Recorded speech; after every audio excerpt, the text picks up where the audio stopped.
বিসমিল্লাহির রহমানির রহিম। আত্মহত্যা করা মহাপাপ। وأنفقوا في سبيل الله ولا تلقوا بأيديكم إلى التهلكة وأحسنوا إن الله يحب المحسنين। তোমরা তোমাদের নিজেদের ধ্বংসের মধ্যে নিক্ষেপ করো না। ولا تقتلوا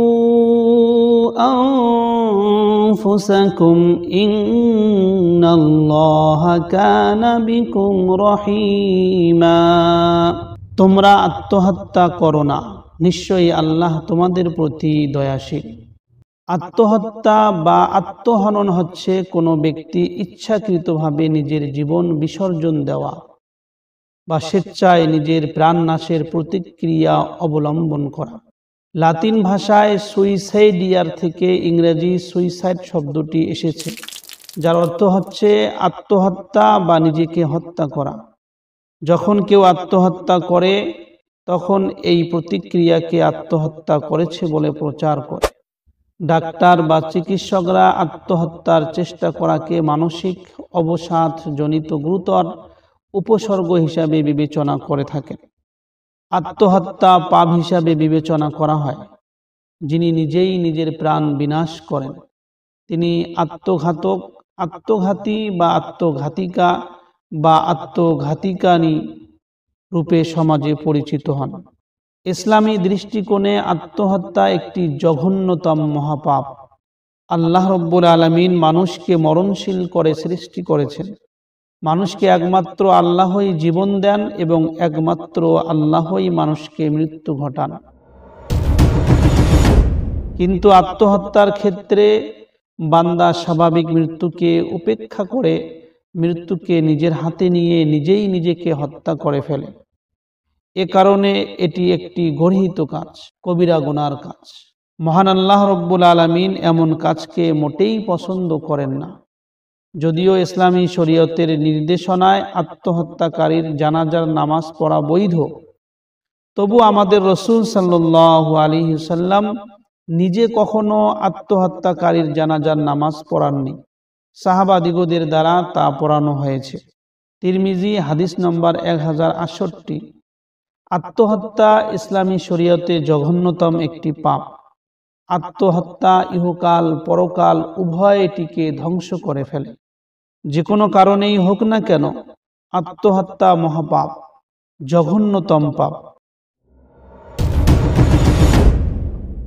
আত্মহত্যা প্রসঙ্গে রাসূলুল্লাহ সাল্লাল্লাহু আলাইহি ওয়াসাল্লাম কঠোর হুঁশিয়ারি বাণী উচ্চারণ করেছেন। প্রিয় দর্শক, মানুষ কেন আত্মহত্যা করে? আগেকার দিনের ইতিহাস থেকে শুরু করে বর্তমান সময় পর্যন্ত বিবেচনা করলে দেখা যায় আত্মহত্যার বিভিন্ন কারণ থাকতে পারে। যেমন সাংসারিক কলহ দ্বন্দ্বে পড়া, অতিরিক্ত রাগের কারণে আত্মহত্যা করতে পারে, কাঙ্ক্ষিত কোনো কিছু লাভ করতে না পারলে আত্মহত্যা করতে পারে, নিরাশ বা বঞ্চিত হওয়ার কারণে, লজ্জা বা মানহানির কোনো কিছু ঘটে যাওয়া বা অপ্রত্যাশিতভাবে প্রকাশ হওয়ার কারণে আত্মহত্যা মানুষ করতে পারে। অভাব ও দরিদ্রতার পাশাপাশি বিভিন্ন ধরনের অসুখ বিসুখে জর্জরিত হওয়ার কারণসহ বিভিন্ন কারণে মানুষ আত্মহত্যা করে থাকে।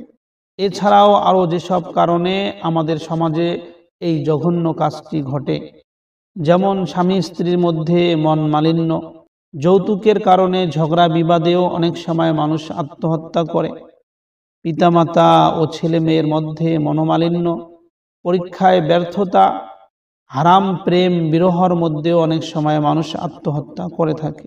ব্যবসায়ে বারবার ব্যর্থ হওয়া ইত্যাদি কারণে যখন মানুষের জ্ঞান বুদ্ধি উপলব্ধি অনুধাবন শক্তি লোপ পায়, নিজেকে অসহায় ভরসাহীন মনে হয়, তখনই মানুষ আত্মহত্যা করে বসে।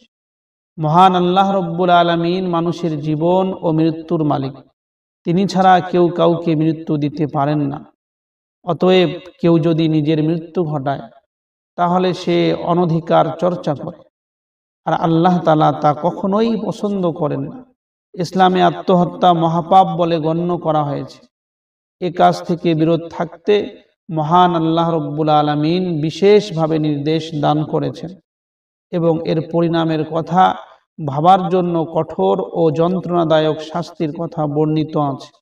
আল্লাহ তাআলা বলেন, قُلْ يَا عِبَادِيَ الَّذِينَ أَسْرَفُوا عَلَى أَنفُسِهِمْ لَا تَقْنُطُوا مِنْ رَحْمَةِ اللَّهِ إِنَّ اللَّهَ يَغْفِرُ الذُّنُوبَ جَمِيعًا إِنَّهُ هُوَ الْغَفُورُ الرَّحِيمُ।